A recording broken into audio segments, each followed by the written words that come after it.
Normally what I do for my first step is, once I have an idea in my mind, I'll go ahead and sketch it out on paper and start making dimensions, and on the paper I'll actually try to draw it to scale as much as possible. Then with that, I'm able to make a rough 3D model of it, and this also is nothing beautiful or fancy or perfect. It's just enough so that I know that the dimensions I chose, that all the different parts will work well with each other, and that what I had pictured in my mind is actually going to work on the display board that I'm able to use. I'm using the gingerbread recipe from the gingerbread contest brochure that the contest people recommend. It explains exactly how to make the recipe in the brochure, and it's very simple to make. When I cook the corn syrup, the margarine, and the sugar, I only warm it up enough to dissolve all the margarine and make sure all the sugar is dissolved. I don't bring it to a boil or anything like that because I don't want to scald it. And then you just take that out and you pour it into the flour, and I like to mix by hand. It says in the recipe to use a mixer. I like to do it by hand with a spoon and then get my hands in the dough, and it gets a little messy, but that way you don't add too much flour and you get to feel the consistency of the dough.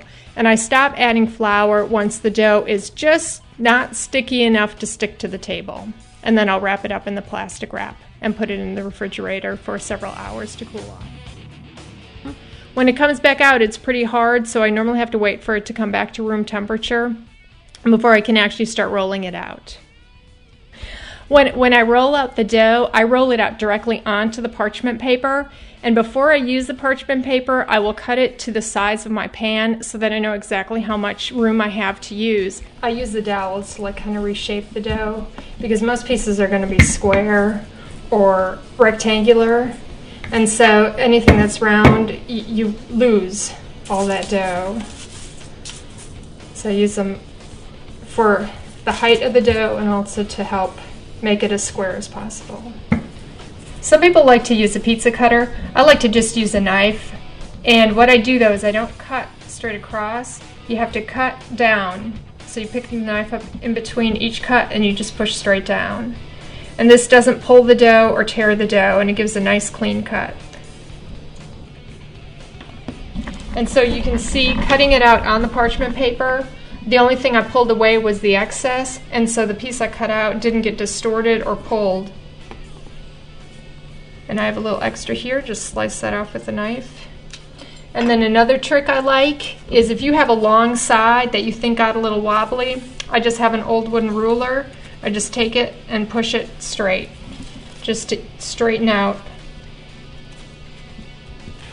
Some people like to just cut out the outline and leave the windows in, but I don't. I like to just cut them out and pop them out right now. And then after I cut out the pieces, I'll just slide the whole parchment paper onto my pan. I'll put that in the refrigerator for about 15 to 30 minutes, depending on if I have other pieces already baking in the oven. But I put it in the refrigerator to set the dough again, and then I'll bake it in the oven directly on the parchment paper that it's been rolled out on.